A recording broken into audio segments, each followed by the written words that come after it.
सुनो पहले। अब चलो भाई हम आज से पढ़ेंगे सदिश। क्या देखो, जो क्वांटिटी होती है भाई, फिजिकल क्वांटिटीज, भौतिक राशिकां जिसको बोला, क्या बोला जाता है? भौतिक फिजिकल क्वांटिटीज।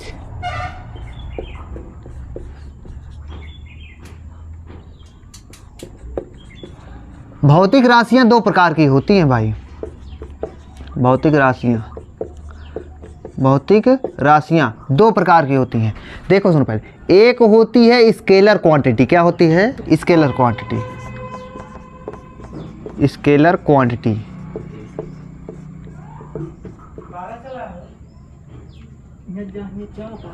क्वांटिटी एक होती है वेक्टर क्वांटिटी। क्या होती है? Vector quantity.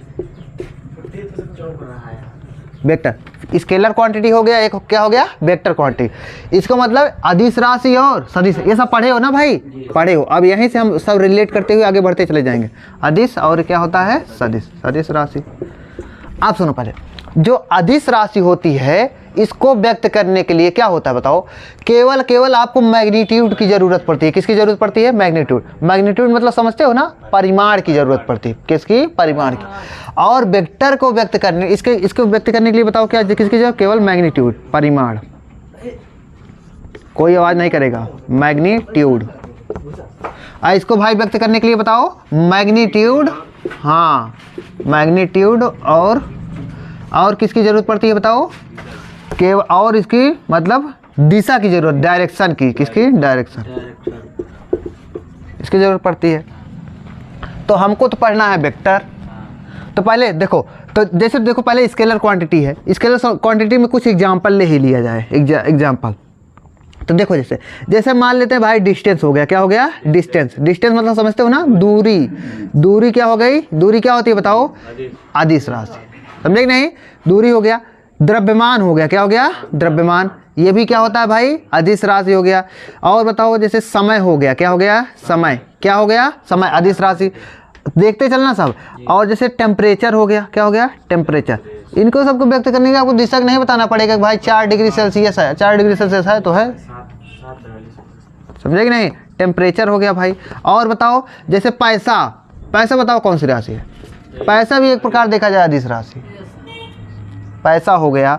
और देखा जाए तो बताओ एंगल। क्या? एंगल। एंगल भी अदिश राशि देखा जाए तो। ठीक, 30 डिग्री लिखा है तो क्या समझोगे? अदिश राशि हो गया। साइन थीटा बताओ, साइन थीटा क्या है? साइन थीटा भी अदिश राशि है। साइन थीटा, कॉस थीटा, कुल मिला अनुपातिक वैल्यू। अनुपातिक वैल्यू जो होते हैं, देखो साइन थीटा बराबर क्या होता है? लंब बटे कर्ण होता है कि नहीं होता? तो लंब अनुपातिक कर्ण होता है। तो अनुपातिक वैल्यू कोई भी होगी, सब क्या होगी? अदिश राशि हो।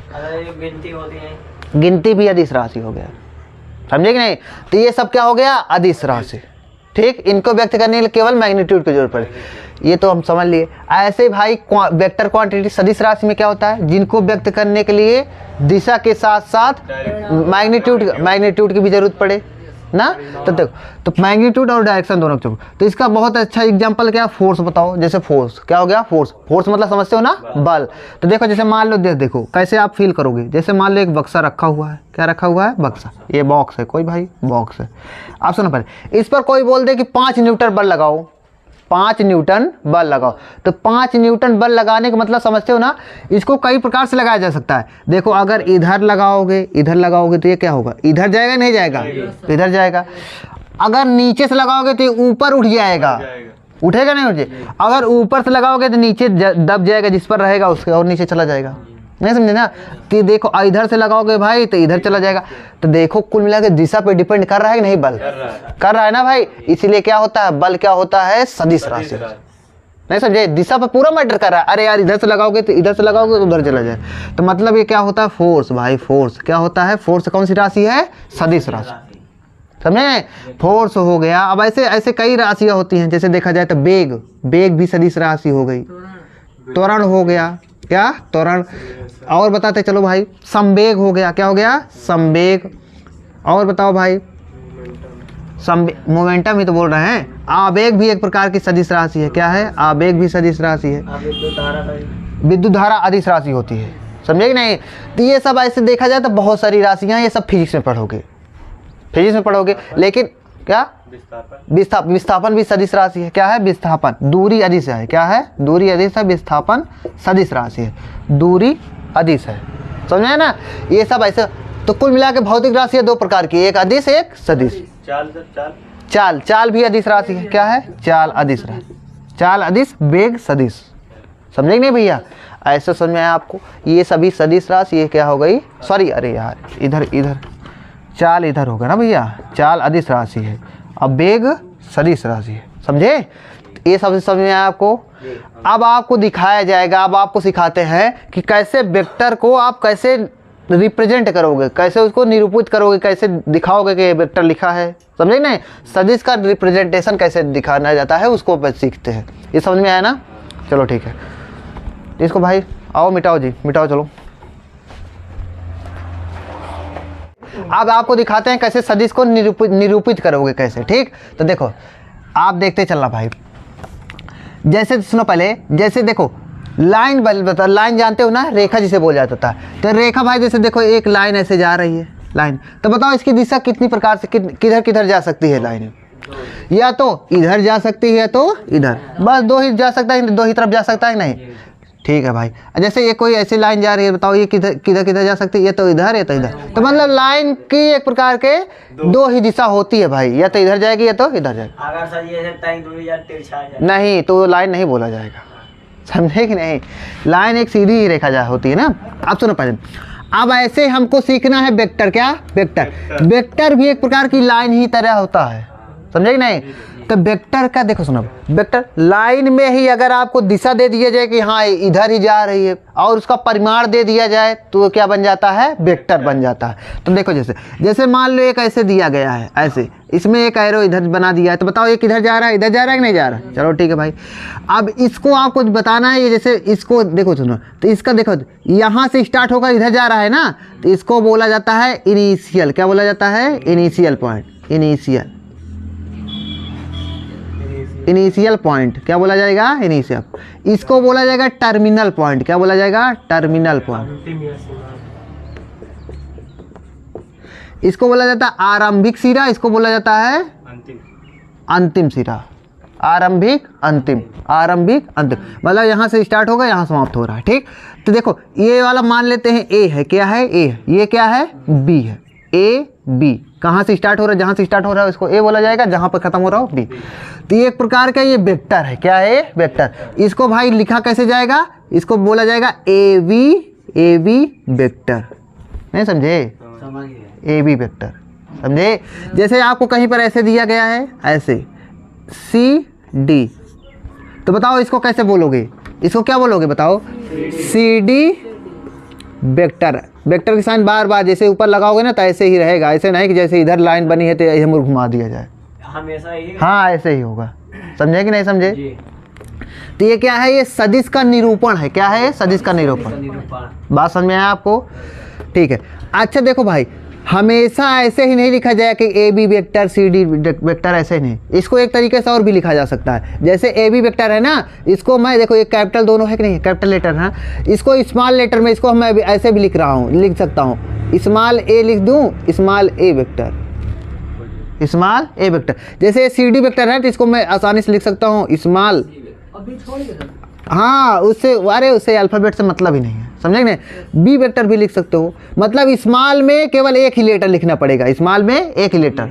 और कैपिटल में भाई जहाँ से शुरुआत हो रहा है उसको पहले लिखेंगे, जहाँ पर समाप्त हो रहा है उसको लास्ट में लिखेंगे। बात समझ में?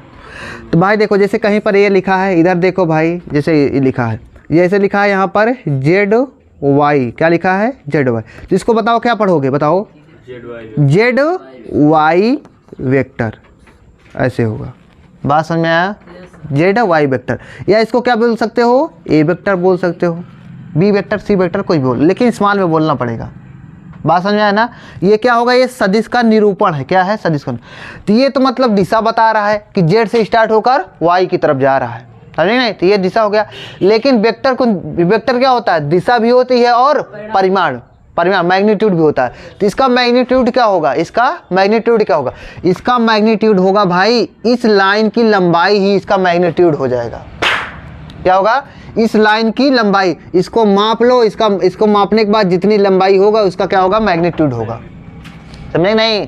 तो बताओ इसका क्या होगा, इसकी मतलब लेंथ, इसकी लेंथ ही मैग्नीट्यूड होगा भाई। वेक्टर के बताओ इसका मैग्नीट्यूड क्या होगा, मैग्नीट्यूड क्या होता है, इस लाइन की लंबाई, लेंथ ऑफ लाइन ना, लेंथ ऑफ लाइन जो दिया गया है इसकी लंबाई ही इसका मैग्नीट्यूड होगा। इतना समझ आया? पेपर में बहुत कम पूछता है, 1 नंबर में पूछता है कि मतलब इसका मैग्नीट्यूड क्या होगा, इसकी लंबाई होगी। जैसे सुनो पहले, जैसे आपको दे दिया जाए कि ये 5 मीटर की है, क्या है ये 5 मीटर के दिया गया है, तो बोलोगे इसका मैग्नीट्यूड क्या हो जाएगा, 5 मीटर। समझे आपको? ये समझ में आ गया? तो वेक्टर को कैसे रिप्रेजेंट किया जाएगा, कैसे पढ़ा जाएगा, समझ में आया आपको? इसको कैसे पढ़ोगे, वाई जेड वेक्टर नहीं, जेड वाई, क्योंकि जेड से स्टार्ट होकर वाई पे समाप्त हो रहा है।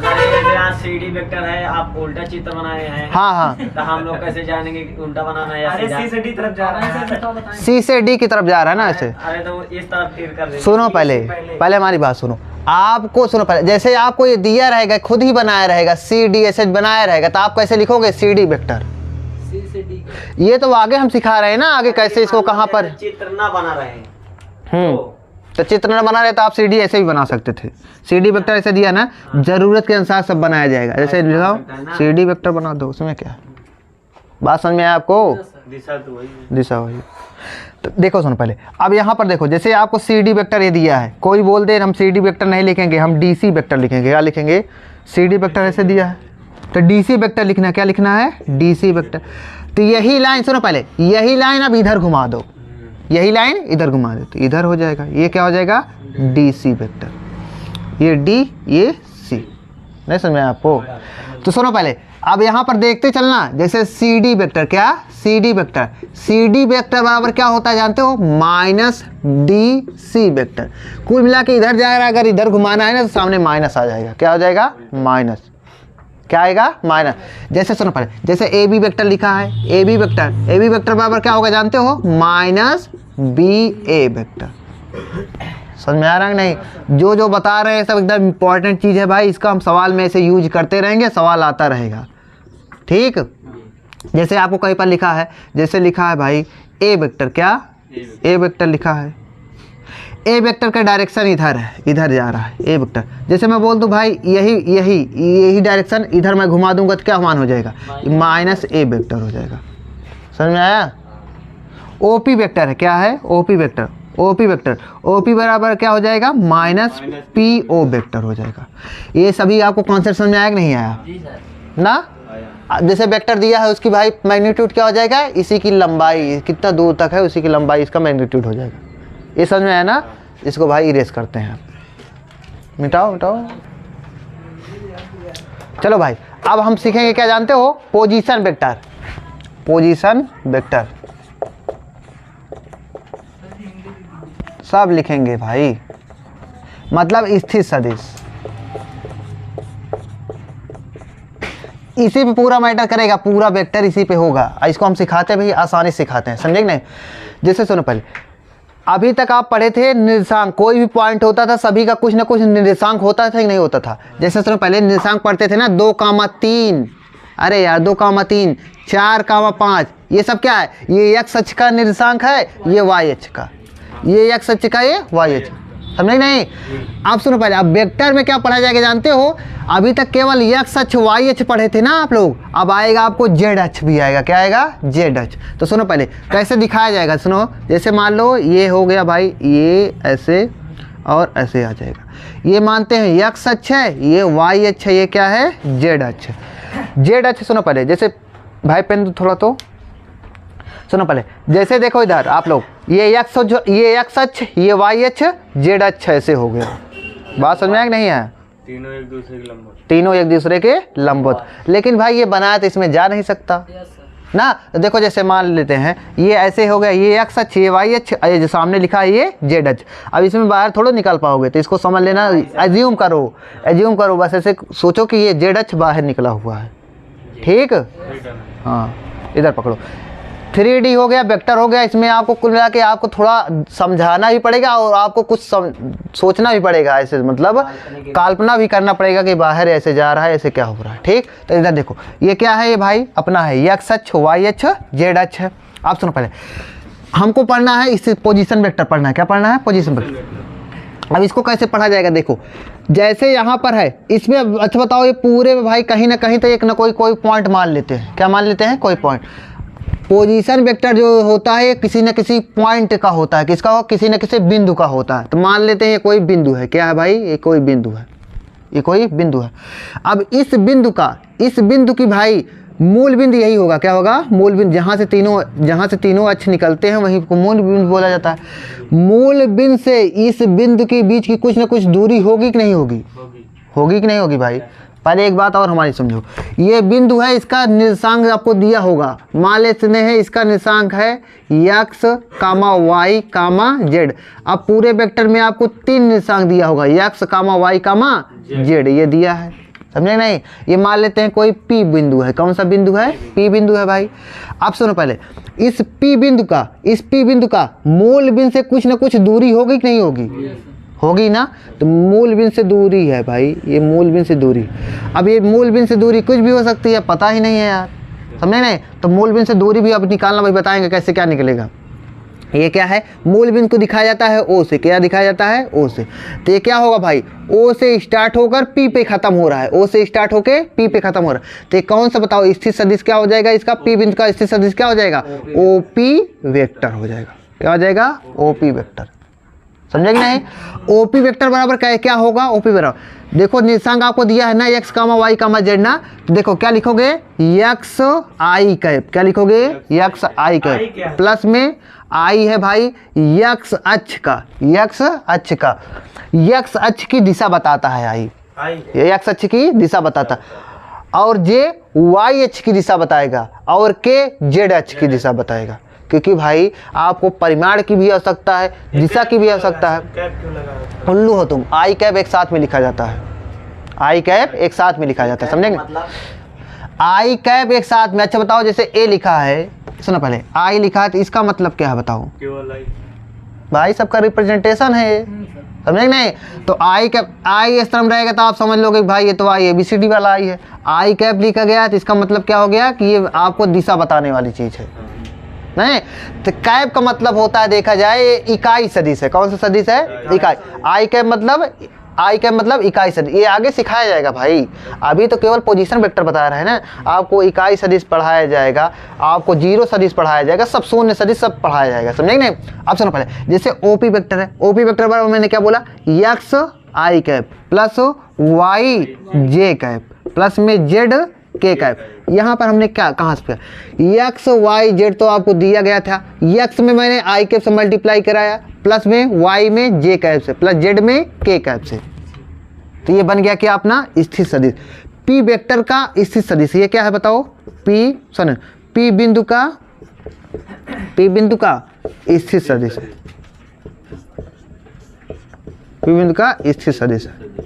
आपको समझ में आ रहा है कि नहीं भाई? P बिंदु का स्थित सदिश क्या हो जाएगा? x i cap plus y j cap plus z k cap.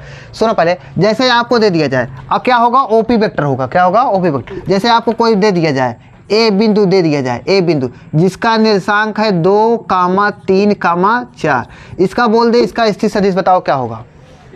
इसका स्थित सदिश बताओ। A बिंदु है जिसका निर्देशांक क्या है? 2, 3, 4। इसका स्थित सदिश क्या हो जाएगा? पोजीशन वेक्टर क्या हो जाएगा भाई? सुनो पहले, इसका हो जाएगा OA वेक्टर। उल्लू O से स्टार्ट होगा हमेशा। OA वेक्टर बराबर 2i कैप प्लस में 3j कैप प्लस में 4k कैप। ये क्या हो गया? A बिंदु का स्थित सदिश हो गया। कोई भी बिंदु दिया जाएगा आप उसका स्थित सदिश निकाल पाओगे? निकाल। जैसे कोई आपको दे दिया जाए, हाँ, यम बिंदु का स्थित सदिश देखो, जैसे यम ऐसे दिया रहेगा, आप समझ लेना इसका निर्देशांक है 0, -2, 4, ऐसे दे दिया जाए। यम बिंदु दे दिया जाए आपको, ऐसे बगल में दिया, जान लेना इसका निर्देशांक दिया है। अब इसका स्थित सदिश निकालना है तो क्या लिखोगे? OM vector. OM वेक्टर बराबर क्या हो जाएगा बताओ? OM वेक्टर बराबर 0 i कैप प्लस में, सॉरी माइनस में, अब माइनस है ना, 2j कैप प्लस में 4k कैप। समझ में आया आपको? आप सुनो पहले, ये सब क्या बता रहा है, ये तो पूरा वेक्टर बता रहा है ना। इसका बोल दे इसका मैग्नीट्यूड क्या होगा, इसका परिमाण क्या होगा, इसका परिमाण।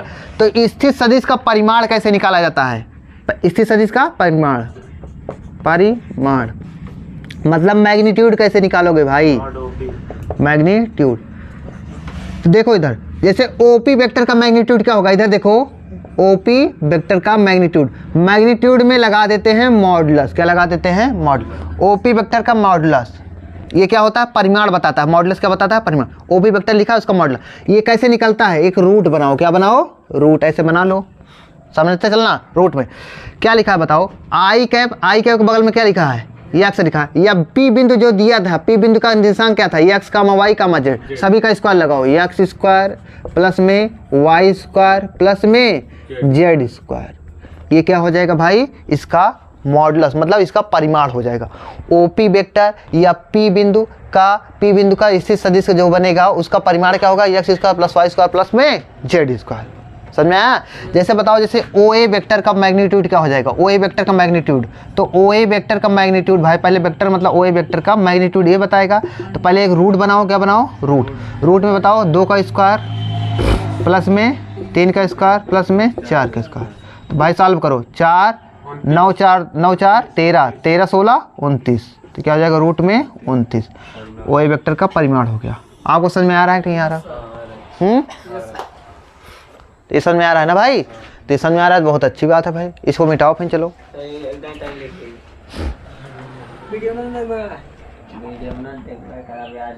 देखो भाई हमने अब क्या सीखा, अच्छा बताओ यहाँ पर सुनो पहले, जैसे आपको दे दिया जाए, इधर देखो जैसे सवाल पूछेगा, जैसे इधर देखो, जैसे आपको दे दिया जाए ओ सी वेक्टर, ऐसे दे दिया जाए, ओ सी वेक्टर बराबर दे दिया जाए 2i cap minus 4j cap plus में 3k कैप, ऐसे दिया हो, ठीक भाई। ऐसे में बोल दे सी बिंदु का निर्देशांक बताओ, सी बिंदु का निर्देशांक क्या होगा, तो बताओ क्या होगा, सी बिंदु का निर्देशांक, तो बताओ क्या हो जाएगा भाई, ऐसे बताओ। देखो आई कैप से बगल में उठा, निर्देशांक में आई जे कैप नहीं होगा, के कैप नहीं होगा, निर्देशांक में केवल भाई आई कैप के बगल में क्या लिखा है, 2 कामा -4 कामा 3 हो जाएगा। नहीं समझ में आया, ये क्या है बताओ, ये सी बिंदु का स्थिर सदिश है, ओ आ गया ना, स्थिर सदिश है। ये क्या है भाई, सी बिंदु का निर्देशांक है। अच्छा बताओ ओ सी वेक्टर का परिमाण जल्दी बताओ, परिमाण मैग्नीट्यूड बताओ क्या हो जाएगा, ओ सी वेक्टर का मैग्नीट्यूड मतलब, ओ सी वेक्टर का मैग्नीट्यूड मतलब लगा दो भाई ऐसे, हाँ क्या हो जाएगा भाई, 2 का स्क्वायर प्लस में 4 का स्क्वायर, सुनो पहले -4 का स्क्वायर, क्या हो जाएगा -4 का स्क्वायर। अब -4 का स्क्वायर हो या +4 का स्क्वायर, बात एक ही होगी, क्योंकि स्क्वायर माइनस का स्क्वायर प्लस में प्लस 3 का स्क्वायर, 4 भाई 16 16 4 20 20 9 29।